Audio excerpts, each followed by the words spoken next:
Assalamualaikum warahmatullahi wabarakatuh. Perkenalkan, saya Alfadiman, NIM 18043033 dari jurusan Akuntansi Fakultas Ekonomi Universitas Negeri Padang. Pada kesempatan hari ini, saya akan menjelaskan bagaimana penjualan cicilan atau penjualan angsuran. Baiklah, langsung saja kepada pengertian dari penjualan angsuran. Penjualan angsuran adalah penjualan barang dagang atau jasa yang dilaksanakan dengan perjanjian di mana pembayaran dilakukan secara bertahap di masa yang akan datang. Yang mana pada penjualan cicilan atau penjualan angsuran ini terdapat dua metode. Yang pertama, metode pengakuan laba kotor yang diakui pada periode penjualan anggaran terjadi. Yang kedua, pengakuan laba kotor yang diakui sejalan dengan realisasi penerimaan kas. Baiklah, kita langsung aja kepada soal yang mana di sini terdapat soal yaitu PT Asoka telah membeli sebuah tanah di daerah Jakarta dengan harga perolehan 140 juta. Di samping itu, PT Asoka juga membayar biaya-biaya lainnya seharga 10 juta. Pada tanggal 1 Mei 2010, PT Handoko membeli tanah tersebut seharga 240 juta. PT Handoko membayar uang muka sebesar 40 juta dan sisanya akan dibayar secara berangsuran. Setiap kali angsuran adalah 20 juta. PT Osaka mengenakan bunga 18% per tahun terhadap sisa angsuran. Komisi dan beban penjualan dibayar secara tunai sebesar 2% dari harga jual. Baiklah, dalam soal ini kita diminta untuk mencatat transaksi-transaksi apa saja yang terdapat pada tahun 2010 dan 2011 dengan menggunakan dua metode pengakuan laba, yaitu yang pertama laba kotor diakui pada saat penjualan dan yang kedua laba kotor diakui sejalan dengan realisasi penerimaan kas. Baiklah, langsung saja kepada penyelesaiannya, yang mana di sini kita akan membahas terlebih dahulu terhadap laba kotor diakui pada saat penjualan.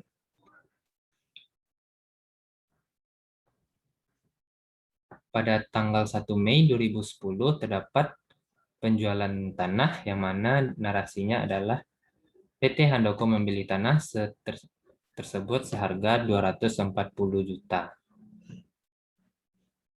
Baiklah, untuk jurnalnya kita dapat berikan jurnal yaitu piutang usaha angsuran 240 juta pada debit,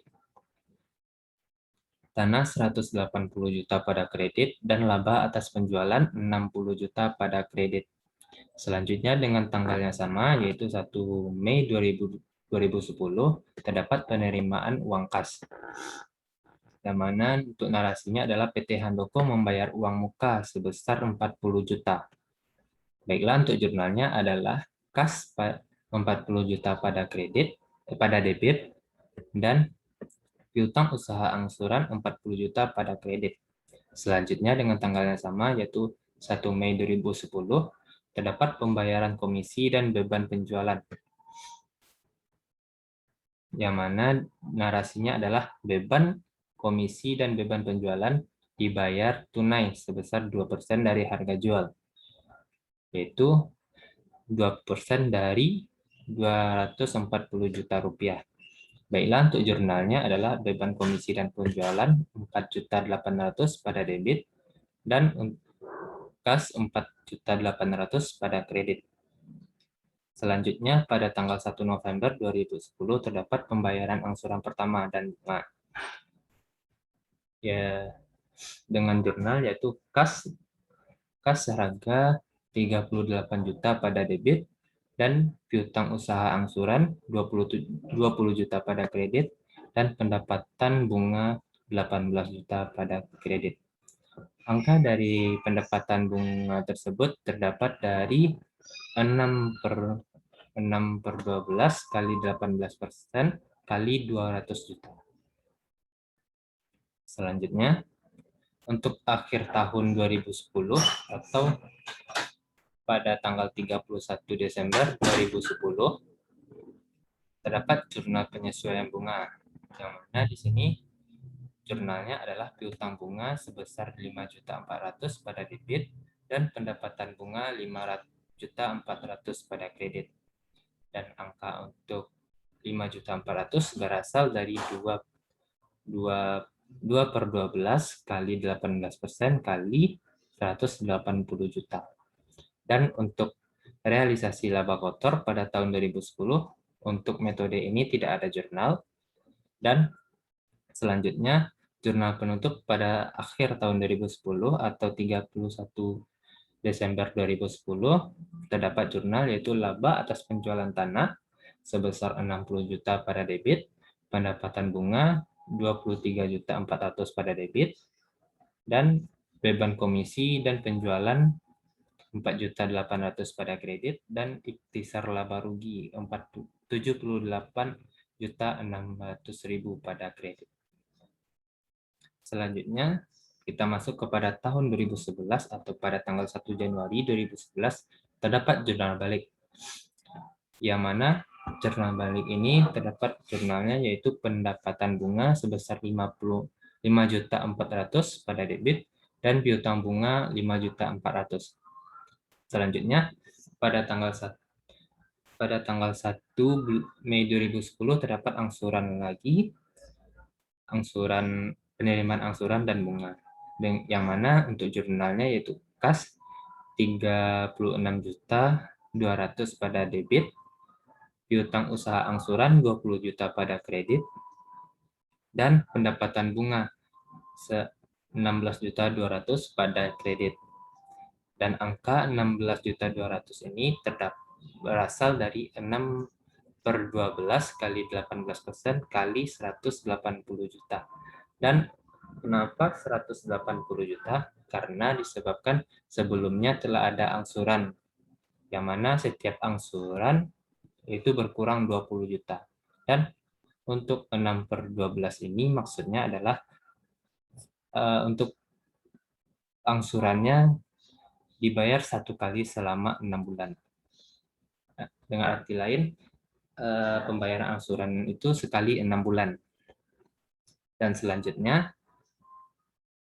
pada tanggal 1 November 2011 terdapat juga penerimaan angsuran dan bunga, yang mana jurnalnya yaitu kas 34.400.000 pada debit, piutang usaha angsuran 20 juta pada kredit, dan pendapatan bunga 14.400.000 pada kredit.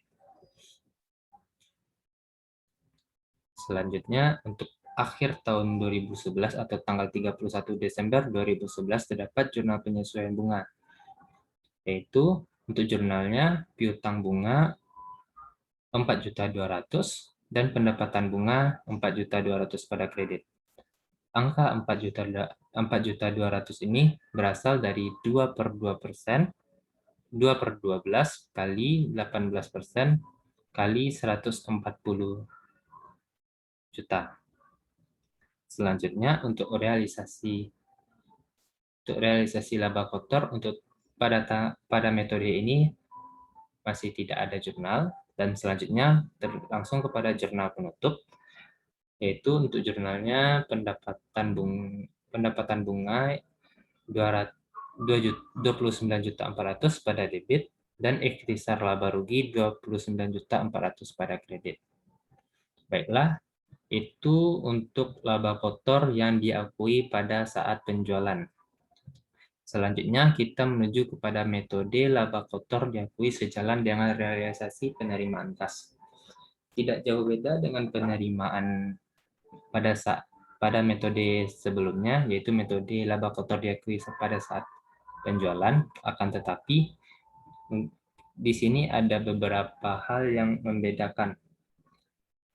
Contohnya seperti pada metode sebelumnya tidak ada pada akhir tahun terdapat realisasi laba kotor, kan tetapi dengan metode yang sejalan laba kotor diakui sejalan dengan realisasi penerimaan kas, terdapat jurnal untuk realisasi laba kotor, yang mana kita ambil contoh pada tanggal 31 Desember 2010, terdapat realisasi laba kotor dengan jurnal laba kotor yang belum direalisasi sebesar 15 juta pada debit dan laba kotor direalisasi 15 juta pada kredit. Angka 15 juta ini berasal dari 25% kali 60 juta.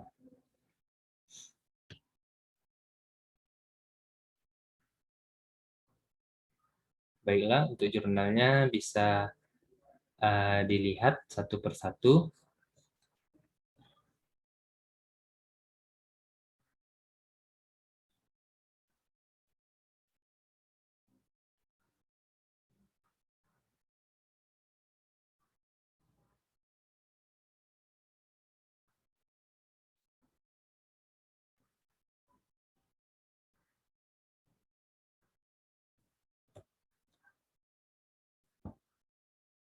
Baiklah, mungkin sekian dari penjelasan yang saya berikan mengenai penjualan cicilan atau penjualan angsuran.